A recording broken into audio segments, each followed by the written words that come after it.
It's something I never thought I would have to say, but the Francis Scott Key Bridge is completely gone. A bridge that was here since 1977 is now completely gone. Good morning. You know, it's a nail-biting question many are asking is, when will the Port of Baltimore reopen to its full capacity? This is the heart of Annapolis, and I want you to kind of take a step back with me here because I want to show you just how high this water is coming up to my boots here. We're getting past my shin area. Strong winds that we're talking about from last night actually ripped off the paneling right here at this home in the Williams Estates, and you can actually see all the insulation that was ripped to shreds. They almost look like popcorn-sized pieces, and it's covering the whole home and this neighbor's car. And it's a terrible, shocking way to wake up. These neighbors heard a bang, and then they walked out their doors and saw this, a house completely gone. According to a FEMA report, the force of water can displace 1,500 pounds of soil for each foot of flood water.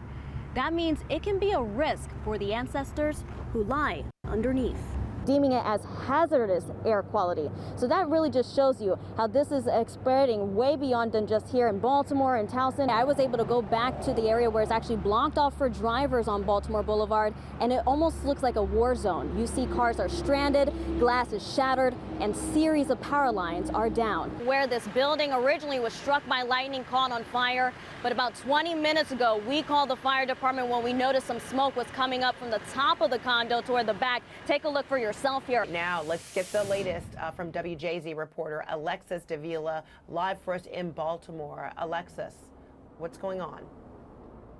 Good morning. Yeah, good morning. The latest update here is we had dived a little bit more into those criminal records of his. It's a win for homeowners against the fight with BGE on those gas regulators. I'm Alexus Davila with the Historic Preservation Committee saying it's okay for BGE to install under one condition. The community aspect of how not only people in Baltimore community stood up and try to help the individuals who were suffering, but also how the state and them coordinated to try to talk about all the businesses that were impacted in a financial way, economic burdens that we were facing, questions about our national trade as it was affecting the Port of Baltimore business, how they all came together as well. Because you'll be able to access it on your laptop or even on your cell phone. This is what it looks like. And as you scroll through here, you'll notice that you have these boxes available so you can put in your information.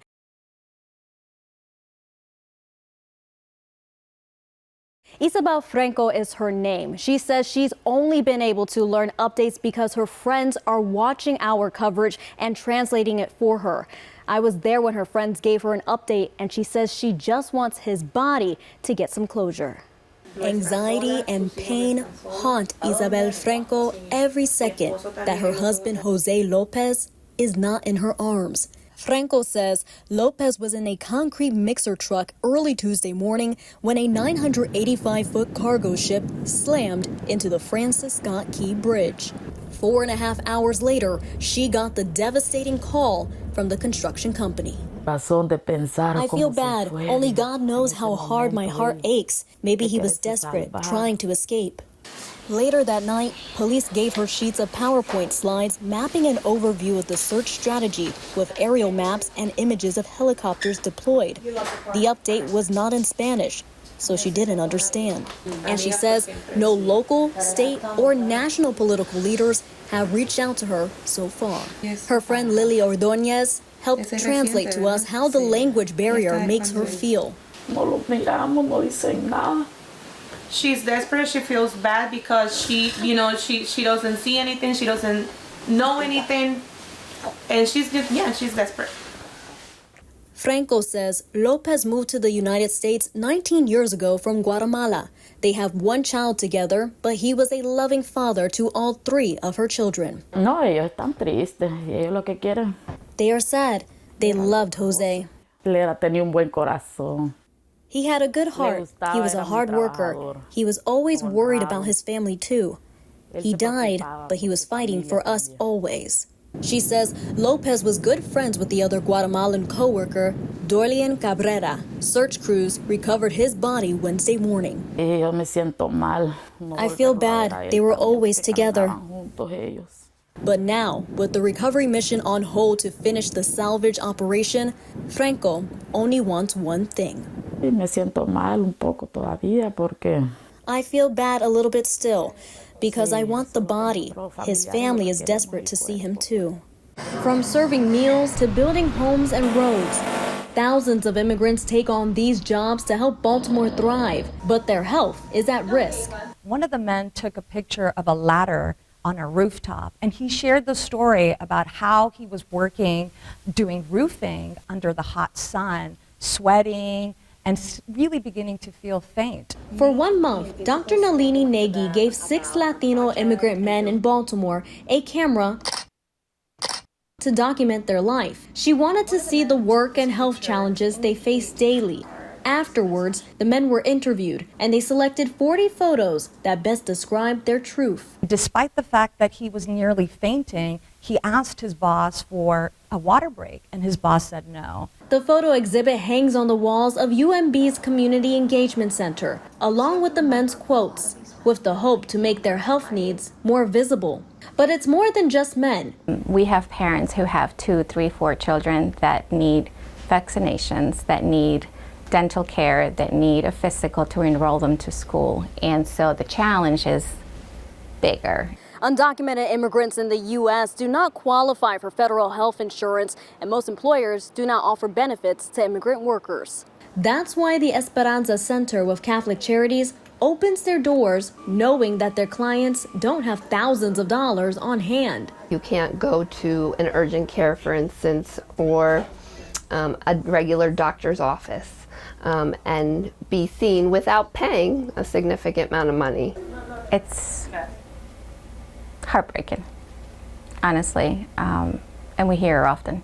The center serves about 3,500 immigrants in just 1 year, whether it's physical, dental, or even mental needs. With essential workers still needed, it's critical to not overlook these families. They're our neighbors, they are the people that we sit next to on the bus, they are the people that we work alongside with.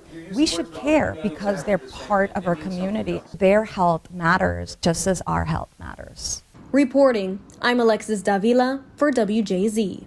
Broken headstones and cracked tombs. Many African American cemeteries are in dire need of help to preserve their lineage, and climate change is posing a threat. When you get runoff, so you're getting more water running on this stone than it does the other, just by the curvature of the ground. Brewer Hill Cemetery is the oldest African American cemetery in Annapolis, with more than 7,000 former slaves and free notable black figures buried there. In the past, when it rained, stormwater from the drains across the street would flow to the cemetery, washing away the soil and adding to the ravine erosion. The impact in that area has been something where the water was draining for years before it was corrected, for 40, 50 years. Over the years, climate change is leading to more downpours, causing more flooding, like what we saw in Annapolis earlier this year. There's been a 55% increase in the heaviest rain events in the Northeast in the span of nearly 60 years. According to a FEMA report, the force of water can displace 1,500 pounds of soil for each foot of flood water. That means it can be a risk for the ancestors who lie underneath. Look, all these stones down. There are lots in the cemetery where Janice Hayes Williams' ancestors are buried. Her family tree ties her back to Annapolis's notable Wiley Bates, who championed equal education for black students in the 1900s. As a historian, she says African Americans were often given undesirable land due to racism. We already knew that the land was not great, but this was opportunity. We come out of slavery. We don't have much, so we go where we can. Cemetery managers like Reginald Harris tend to face extra maintenance challenges to preserve his ancestral history. I'm one of the people who have benefited from the strives and the work that these people did prior. So it's only right for me to give back because they laid the groundwork. I'm standing on their shoulders. According to a 2022 survey, about 12% of known African American cemeteries reported reside in Anne Arundel County.